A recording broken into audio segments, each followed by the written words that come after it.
मराठा आरक्षण मुद्दा पुन्हा एकदा जरांगे पाटील मुंबईत आझाद मैदानावरती उपोषण करण्यावरती ठाम नसल्याचे पाहिलं. मी काल देखील यावर सांगितलं होतं की आंदोलन करत असताना एखादी मागणी जर मान्य होत नसेल तर आंदोलन झालं पाहिजे या मताचा मी आहे. आणि काल देखील मी सांगितलं की मनोजजी हे फार समजूतदार आहेत. मुंबई ही आंतरराष्ट्रीय दर्जाचं शहर आहे, आंतरराष्ट्रीय मेट्रो सिटी आहे. आणि जर निजामकालीन सगळ्यांना आपण सर्टिफिकेट देतो आहे, एम्पेरिकल डाटा आपण गोळा करतो आहे, त्याच्यासाठी 360 कोटी रुपये दिलेले आहेत, सगळे सोयरेच्या संदर्भातला GR देखील शासन काढतं आहे. तर मला एक जे महत्त्वाचा मुद्दा म्हणजे सगळ्या मागण्या जर सरकार मान्य करत असेल तर हे कशासाठी, हा एक माझ्यासारख्याला प्रश्न पडतो. पण मनोजजी समजूतदार आहेत. अनेक वेळा त्यांच्याशी मी चर्चा केलेली आहे. ते याच्यावरनं योग्य तो निर्णय घेतील याची मला पूर्ण खात्री आहे.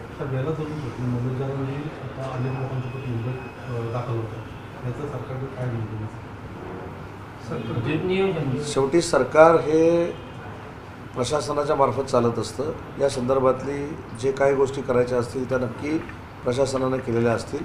परंतु आज देखील माझी विनंती आहे की जर सरकार सगळंच करून द्यायला तयार आहे, मराठा आरक्षण द्यायला तयार आहे, एम्पेरिकल डाटा गोळा करायला तयार आहे, निजामकालीन नोंदीच्या सर्टिफिकेट द्यायला तयार आहे, जी त्यांची मागणी होती की शिंदे समितीला मुदतवाढ द्यावी ती देखील मुदतवाढ दिलेली आहे. पण एवढं सगळं करत असताना नुसतं तोंडी न सांगता आम्ही GR देखील देतो आहे, तर त्यांनी ह्याचा सहानुभूतीपूर्वक विचार करावा. शेवटी मुंबईमध्ये लॉ अँड ऑर्डर होणार नाही याची दक्षता देखील प्रत्येकाने घेतली पाहिजे. आणि मनोजजी जरांगे समजूतदार कार्यकर्ते आहेत, नेते आहेत, त्याच्यामुळे ते नक्की सकारात्मक विचार करतात. तोडगा निघेल असं वाटण्यापेक्षा तो निघाला पाहिजे या मताचा मी आहे. आणि या सगळ्या प्रोसेसमध्ये मी देखील होतो. मी देखील अनेक वेळा मनोजजींना भेटलेलो आहे. मी अनेक वेळा त्यांच्याशी फोनवरनं देखील संवाद साधतो. परंतु या सगळ्यामध्ये कुठेही जनतेला त्रास होणार नाही, याच्यामध्ये पब्लिक सफर होणार नाही याची दक्षता देखील दोन्ही बाजूने घेतली गेली पाहिजे. सर, जर तडजोड नाही झाली आणि ते मुंबईमध्ये पोहोचले तर काय त्याच्यामध्ये तुम्ही मी प्रचंड सकारात्मक आहे. त्याच्यामुळं मला असं वाटतं की मनोजजी समजूतदार आहे, त्याच्यावर मार्ग निघेल याच्यावर मला खात्री आहे. पण ते मनोज जरांगेंचं म्हणणं आहे की मुख्यमंत्री आणि 2 उपमुख्यमंत्री या राज्यकर्त्यांचे मालक आहेत, त्यांनी या संदर्भात चर्चेसाठी पुढे यावं. सरकार, मुख्यमंत्री आणि उपमुख्यमंत्री जर न येता सगळ्या गोष्टी करून देत असतील तर मला असं वाटतं की मनोजजीने देखील समजूतदारपणाने घेतलं पाहिजे. शेवटी सरकारमध्ये काम करत असताना सरकारला बोलवणं इथपर्यंत ठीक आहे. मी देखील त्या ठिकाणी गेलो आहे. भुमरे साहेब गेलेले आहेत, गिरीश महाजन गेलेले आहेत, अतुल सावे गेलेले आहेत. मला असं वाटतं की उदयनराजे देखील मागच्या आंदोलनामध्ये त्या ठिकाणी होते. छत्रपती उदयनराजे, छत्रपती संभाजीराजे त्या ठिकाणी जाऊन आलेले आहेत. छत्रपती संभाजीराजेंनी तर अनेक त्याच्यातल्या कायदेशीर बाबी देखील सांगितलेल्या आहेत. पण या सगळ्या कायदेशीर बाबी डोळ्यासमोर ठेवून सरकार ज्यावेळी मराठा समाजाला 100% आम्ही आरक्षण देण्यासाठी सर्वेक्षण सुरू केलं आहे आणि सर्वेक्षण सुरू झालं आहे. मला असं वाटतं की रत्नागिरी जिल्ह्यामधून देखील काल मला काही लोकांनी सांगितलं की आमच्याकडे फॉर्म आलेले आहेत, आमच्याकडे लोक आलेली आहेत. मग एम्पेरिकल डाटा गोळा करून मराठा समाजाला परमनंट आरक्षण देण्याच्या दृष्टीनं सरकार काम करतं आहे. ते आम्ही सुप्रीम कोर्टामध्ये जाऊ. त्याच्यानंतर हा जो निजामकालीन विषय आहे त्याला सर्टिफिकेट आपण दिलेत. 54 लाखापैकी 39 लाख लोकांना ज्यावेळी आपण सर्टिफिकेट देतो हे सगळं श्रेय मनोजजींचंच आहे. त्याच्यामुळे समजूतदारपणाने या सगळ्या गोष्टीकडे बघितलं पाहिजे आणि कुठेही लोकांना त्रास होणार नाही याची दक्षता घेतली. तर याच अनुषंगानं ओबीसी समाजाच्या नेतृत्वात यापुढे भुजबळ करणार नाही. आज 3 सवालसुद्धा या ठिकाणी ते गैरहजर आहेत. सत्तेत राहून ते ओबीसीने न्याय मिळवून देतील अशी ओबीसी सरकारची भूमिका आहे. पहिली गोष्ट अशी आहे की ओबीसी बांधवांना, भगिनींना आणि त्यांच्या नेत्यांना सरकार म्हणून मला हे सांगायचं आहे की ओबीसीचं आरक्षण कुठेही कमी केलं जाणार नाही. ओबीसीच्या आरक्षणाला धक्का लावला जाणार नाही.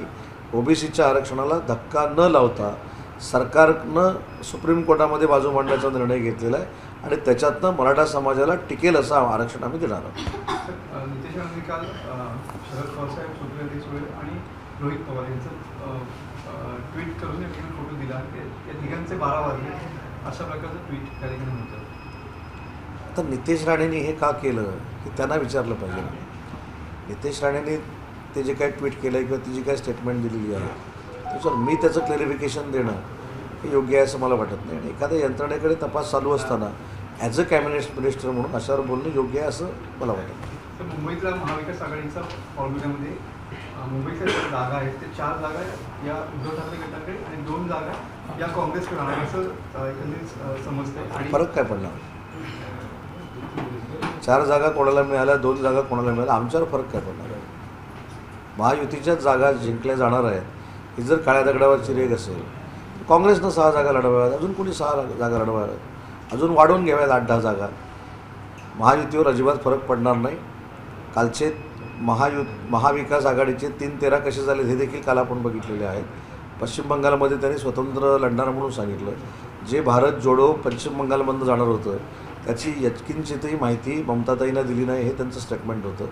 आणि पंजाबची देखील पत्रकार परिषद आपण बघितलेली आहे. आणि दुसरं महत्त्वाचं, माझं वारंवार जे सांगणं आहे हे सगळं ठीक आहे.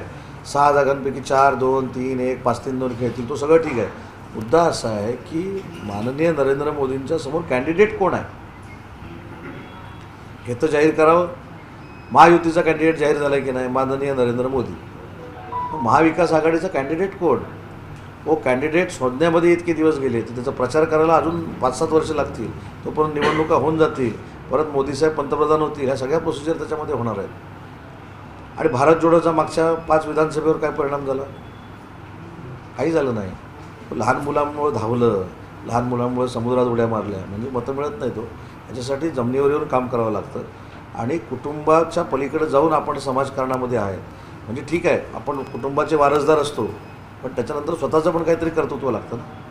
त्याच्यामुळं आणि तेच कदाचित मला असं वाटतं की ममता दीदींना कळलं असावं, अरविंद केजरीवालला कळलं असावं.